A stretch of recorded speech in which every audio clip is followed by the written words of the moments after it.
గుంటూరు జిల్లా డొంకరోడ్డులో ముస్లిం సంక్షేమ సంఘం అధ్యక్షులు షేక్ రఫీ ఆత్మీయ సమావేశం నిర్వహించారు.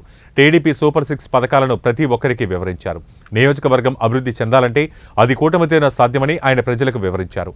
రానున్న ఎన్నికల్లో కూటమికి ఓటు వేసి భారీ మెజార్టీతో గెలిపించాలని ఆయన ఓటర్లను అభ్యర్థించారు. వచ్చిన తర్వాత మన మైనార్టీలకు చాలా ద్రోహం చేశాడు, వెన్నుపోటు పొడిచాడు. ఎన్ఆర్సీసీ కేంద్రంలో ఈ నల్ల చట్టాలను అమలు పరిచే విధంగా మద్దతు పలికి మా కేంద్రంలో మైనార్టీలకు వెన్నుపోటు పొడిచాడు జగన్ ప్రభుత్వం. కానీ ఇదే జగన్ త్రిపుల్ తలాక్కి మద్దతు పలికాడు, ఆర్టికల్ 370కి మద్దతు పలికాడు.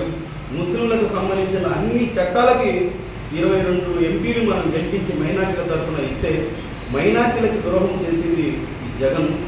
ఆలోచన చేయాలి, ముస్లింలు ఆలోచన చేయకుండా మనం ఏ విధంగానే మాట్లాడకూడదు. అదేవిధంగా చంద్రబాబు హయాంలో ఎన్డీఏ ప్రభుత్వం ఉన్నప్పుడు కూడా ఆ రోజుల్లో కూడా ఎన్డీఏ ప్రభుత్వం ఉండి మైనార్టీలకు రావాల్సిన ఏ సంక్షేమ కార్యక్రమాలు కూడా ఆపలేదు మనకు తెలిసి.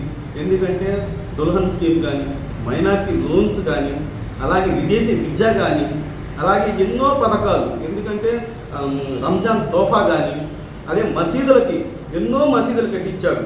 నాకు తెలిసి ఎన్నో మసీదు ఒక 5 లక్షలు ఇచ్చారు, 50 లక్షలు ఇచ్చారు, ₹1 తెప్పించారు.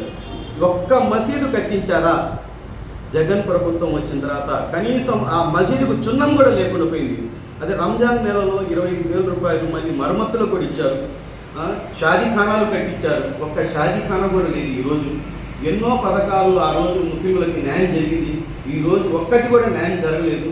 మరి ఏ విధంగా ముస్లింలకి ఓటు అడుగుతున్నారు? కావాలని చెప్పి బురద చల్లటానికి 4% తీసేస్తారు అని చెప్పి మాధ్యమాల్లో బాగా వైరల్ చేస్తున్నారు. అదేమి నమ్మవద్దు. ఎందుకంటే ఆ రోజు కూడా ఎన్డీఏ ప్రభుత్వం ఉండి ముస్లింలను కాపాడిన వ్యక్తి చంద్రబాబు గారు. ఈరోజు వెనక నుండి దారి నుంచి ముందు ముస్లింలను కౌగిలించుకుంటున్నారు. వెనక నుంచి మాత్రము 100% బీజేపీకి సపోర్ట్ చేస్తూ ఈ మధ్య కాలంలో కూడా అంబటి రాంబాబు వాళ్ళ మంత్రే చెప్పాడు, మా 25 సీట్లు బీజేపీ అని చెప్పాడు. మరి తెలియదు ఏముంది? ఎందుకంటే వాళ్ళకు ప్రథమ శత్రువు కాంగ్రెసు, బీజేపీతో మిత్రత్వం వాళ్ళకి ఉంది. వాళ్ళతో ఉన్న బీజేపీ మిత్రత్వాన్ని వేరే వాళ్ళకి పూస్తున్నారు. కానీ మిత్రత్వం ఉన్నా కూడా ఎన్డీఏలో ఉండి కూడా మైనార్టీలకు ఎక్కడ కూడా హాని జరగకుండా చేసింది ఒక్క చంద్రబాబు గారు అని చెప్పి తెలియజేస్తూ రాష్ట్ర వ్యాప్తంగా తిరిగి మైనార్టీల కోసం ఈ రేపు చంద్రబాబు గారిని ఓటేయాలని చెప్పి మా ముస్లిం వెల్ఫేర్ అసోసియేషన్ తరఫు నుంచి మేము కోరుకుంటూ